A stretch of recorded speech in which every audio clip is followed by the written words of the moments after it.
नमस्कार दोस्तों, स्वागत है आप सभी का हमारे यूट्यूब चैनल में एक बार फिर से। आज हम बात करेंगे ट्रैक वन डिप्लोमेसी के बारे में। इससे पहले की वीडियो में हमने जाना था कि कूटनीति क्या होती है, इसका प्रयोग किसी देश की विदेश नीति में कैसे किया जाता है, उसका अर्थ क्या है एवं परिभाषा क्या थी। ये सभी बातें हमने अपने पिछले वीडियो लेक्चर में की थी। अगर आपने वो वीडियो नहीं देखा है तो आप हमारा वीडियो देख सकते हैं कि कूटनीति क्या होती है और इसका प्रयोग किस प्रकार किया जाता है। आज हम बात करेंगे ट्रैक वन डिप्लोमेसी के बारे में। तो चलिए शुरू करते हैं। इसमें हमारा पहला पॉइंट है, इसका प्रयोग संघर्ष समाधान की प्रक्रिया में किया जाता है। ठीक। दूसरा, इसे आधिकारिक कूटनीति भी कहा जाता है। इसमें किसी देश के विदेश मंत्रालय द्वारा अधिकारियों एवं राजनयिकों की नियुक्ति की जाती है। यानी कि जो हमारी ट्रैक वन की डिप्लोमेसी होती है, ये ऑफिशियल लोगों द्वारा की जाती है। यानी कि अगर किसी देश के दो राष्ट्रों के बीच में कोई भी विवाद उत्पन्न होता है और उस विवाद के समाधान के लिए अगर कोई डिप्लोमेसी का इस्तेमाल किया जाता है ट्रैक वन की, तो उसमें हमारे जो गवर्नमेंट ऑफिशियल्स लोग होते हैं, जिन्हें हम राजनयिक कहते हैं, राजदूत कहते हैं, या उच्च अधिकारी होते हैं, जो उनके द्वारा इसका संघर्ष समाधान करने का प्रयास किया जाता है। ये हमारी ट्रैक वन की डिप्लोमेसी होती है और इसकी विशेषताएं क्या हैं वो हम आगे वीडियो लेक्चर में जानेंगे। पॉइंट वाइज देखते हैं। तीसरा पॉइंट है इसमें हमारा, इस प्रक्रिया में राजनयिकों का प्राथमिक कार्य संघर्ष को हल करना या संघर्ष समाधान का सुझाव देना शामिल है। इससे राजनयिकों मध्यस्थता के समान गतिविधियां करते हैं। इसमें राजनयिक मध्यस्थता के समान गतिविधियां करते हैं। यानी कि दो राष्ट्र हैं और दो राष्ट्रों के बीच जो ये डिप्लोमेट्स होंगे, कुछ इधर से होंगे कुछ इधर से, तो ये जो हैं इन दोनों राष्ट्रों के बीच में मध्यस्थता करेंगे। ठीक है, मीडिएशन का जो काम करेंगे वो यही करेंगे, ताकि जो भी विवाद है वो आगे ना बढ़ सके। ठीक। नेक्स्ट पॉइंट देखते हैं अपना। इसकी महत्वपूर्ण विशेषता यह है कि यह राज्यों द्वारा औपचारिक रूप से संचालित होती है। यानी कि औपचारिक रूप मतलब ऑफिशियल, जो मतलब गवर्नमेंट द्वारा, डायरेक्ट गवर्नमेंट द्वारा किया जाता है इसको। ठीक है, गवर्नमेंट द्वारा ही संचालित की जाती है। छठा पॉइंट है इसमें हमारा, यह एक विशेष प्रोटोकॉल का पालन करती है। तो जो डिप्लोमेट्स होते हैं या गवर्नमेंट के जितने भी उच्च अधिकारी होते हैं, वो कहीं ना कहीं अपना एक एजेंडा सेट किए हुए होते हैं और अपना उनका एक नियम होता है, प्रोटोकॉल होता है कि उस बात से वो ना ही तो कम में कोई भी नेगोशिएशन करेंगे या उससे ज़्यादा में कोई भी बात नहीं करेंगे। तो इस तरीके से वो एक नेगोशिएशन के लिए अपना एक एरिया और एक अपना सेट किए हुए होते हैं, तो उसी को वो पालन करते हैं। तो इसी में यही उसको बताता है कि यह एक विशेष प्रोटोकॉल का पालन करती है, ट्रैक वन की डिप्लोमेसी जो होती है। यदि कोई राज्य नियमों की अवहेलना करता है तब उस पर प्रतिबंध लगाया जा सकता है। तो जो भी संघर्ष समाधान में, जो भी मीडिएशन में फैसला निकल के आता है, यदि कोई भी राज्य उस पर उसका पालन नहीं करता है तो उस पर कई प्रकार के प्रतिबंध लगाए जा सकते हैं। जैसे कि आर्थिक प्रतिबंध हो गए और भी आने जाने से लेकर वहाँ के लोगों के, तो इस तरीके से उस पर प्रतिबंध लगाकर, उससे दबाव बनाकर उससे नियमों का पालन कराया जा सकता है। यह किसी राज्य की विदेश नीति का प्राथमिक शांति निर्माण उपकरण है। तो जब भी कोई दो राष्ट्रों में विवाद होता है, राज्यों में, तो उसमें यह प्रथम शांति निर्माण का उपकरण माना जाता है। कौन सा?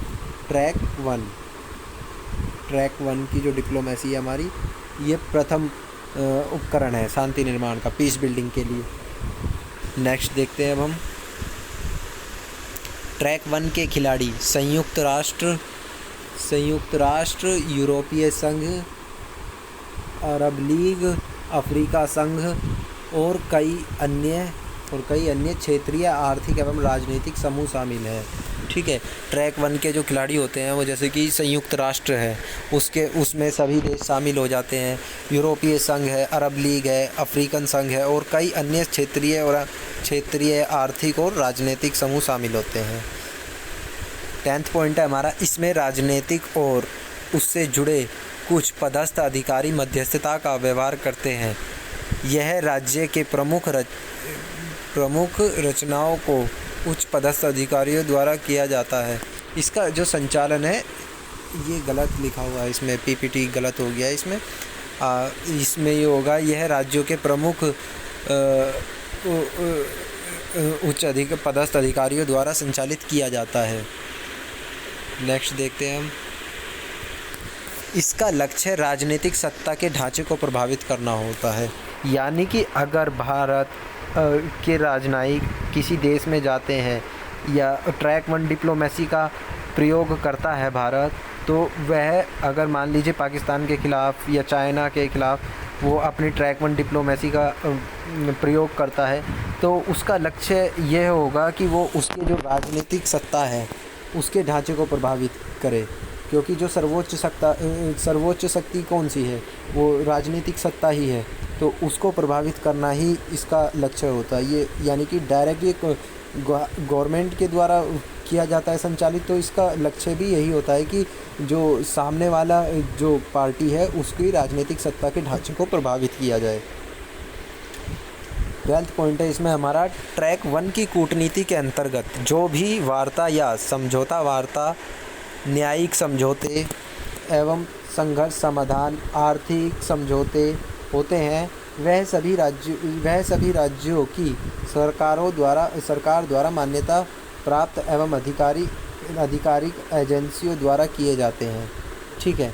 तो जो भी अगर फैसले किए जाएंगे, यानी कि जो भी वार्ताओं में समझौता होगा, न्यायिक समझौते होंगे, संघर्ष समाधान के जो समझौते होंगे और आर्थिक समझौते होंगे, वह सभी राज्यों की सरकारों द्वारा मान्यता प्राप्त होंगे। अब इसमें आप उदाहरण ले लीजिए, जैसे भारत और चीन में जो लैंड डिस्प्यूट है, अगर उस पर कोई भी समझौता किया जाता है संघर्ष समाधान के लिए, तो उसमें क्या होगा, वो जो भी उसमें फ़ैसला निकल के आएगा वो चाइना को भी मान्य होगा और भारत को भी। यदि कोई भी उस पर उसके नियम की अवहेलना करता है तो उस पर प्रतिबंध लगाया जा सकता है, यानी कि आर्थिक प्रतिबंध हम उस पर लगा सकते हैं, जो कि अमेरिका सबसे ज़्यादा आर्थिक प्रतिबंध लगाता है, यूज़ करता है जब नियमों की कोई राष्ट्र अवहेलना करता है।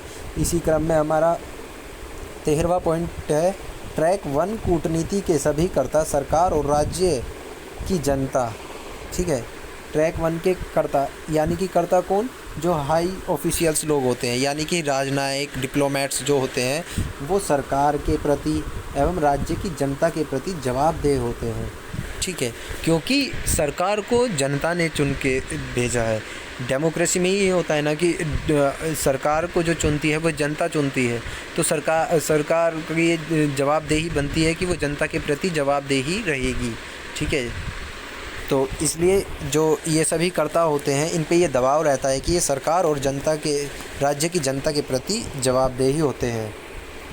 हमारा 14 पॉइंट है, इसमें एक राज्य द्वारा समाधान, धमकी,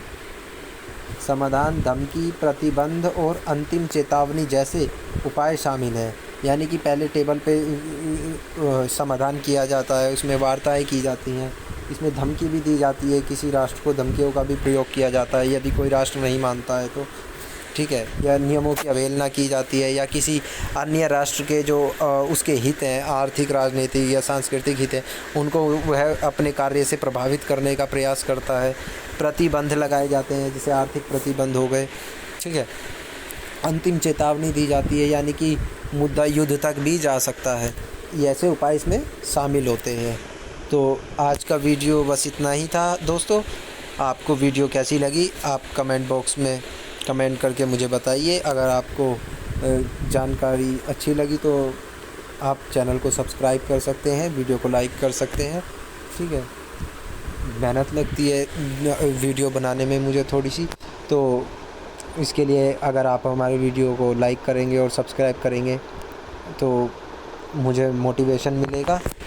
चलिए अब हम नेक्स्ट वीडियो में हम बात करेंगे ट्रैक 2 डिप्लोमेसी के बारे में। आज हमने बात की थी ट्रैक 1 डिप्लोमेसी के बारे में। तो ट्रैक 1 डिप्लोमेसी क्या होती है, अगर हम समरी में बात करें तो ट्रैक 1 डिप्लोमेसी में हाई गवर्नमेंट के जो ऑफिशियल्स लोग होते हैं इनके द्वारा ये संचालित की जाती है, यानी कि डायरेक्ट राष्ट्र राज्यों द्वारा ही इसका संचालन किया जाता है। ये लोग जनता के प्रति जवाबदेह होते हैं, ठीक है।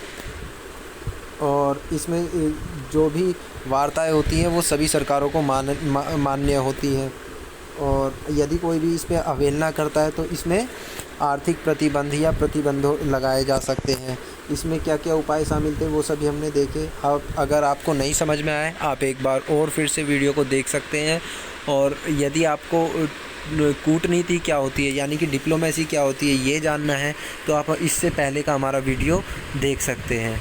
तो चलिए दोस्तों, आज के लिए बस इतना ही। मिलते हैं नेक्स्ट वीडियो में, तब तक के लिए धन्यवाद।